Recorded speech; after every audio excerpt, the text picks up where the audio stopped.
Senate Majority Leader Mitch McConnell, of Kentucky, commended Republicans for refusing to pull their support from Supreme Court nominee Brett Kavanaugh, despite weeks of intense pressure from Democrats and protesters. From the Idaho legislator who used taxpayer money to entertain prostitutes in hotel rooms to the drunken Alaska representative accused of slapping a woman and rupturing her eardrum, the Pentagon identified the U.S. service member killed in action in Helmand Province, Afghanistan, on Thursday as SPC.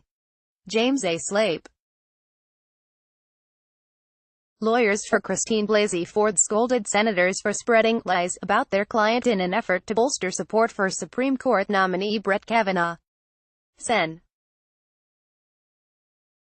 Lisa Murkowski, R. Alaska, expected to be the lone Republican no vote on Supreme Court nominee Brett Kavanaugh, said Friday she plans to vote present in his final confirmation vote as a courtesy to Sen. Steve Daines, Vermont. Senate Judiciary Committee Chairman Chuck Grassley walked back a suggestion Friday that men outnumber women on the panel because it's a lot of work. A Minnesota television reporter who wore a "Make America Great Again" hat to President Trump's rally on Thursday has been fired. When Senator Susan Collins, Maine, and Sen. Joe Manchin, DW, tried to speak Friday, they could only get a handful of words out before the cries of protesters echoed around them. President Trump's plan to save on economic coal and nuclear plants is showing signs of being relegated to a back-burner priority, especially in the wake of conservative free market groups lashing back against it, say industry sources.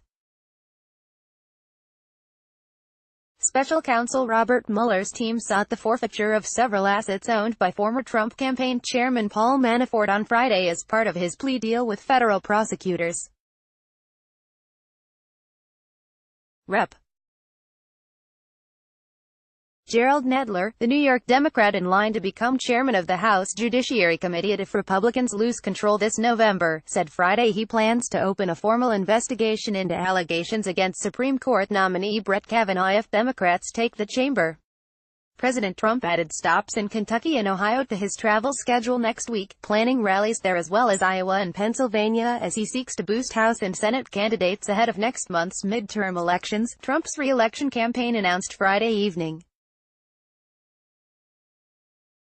President Trump's eldest son warned Republicans that they better vote in the November midterm elections or Democrats could move to impeach Supreme Court nominee Brett Kavanaugh if they regain control of Congress. Georgetown University has suspended a female professor from teaching for a public tweet last Saturday in which she said Republican senators who support Supreme Court nominee Brett Kavanaugh ought to be killed and castrated, according to a report published Friday evening. Food and Drug Administration has approved the HPV vaccine Gardasil 9 for people between the ages of 27 to 45. The U.S. Border Patrol and first responders in southern Arizona rescued a Mexican man who was found stuck inside a drainage pipe near the U.S.-Mexico border Tuesday after he tried to hide from law enforcement, according to U.S. Customs and Border Protection.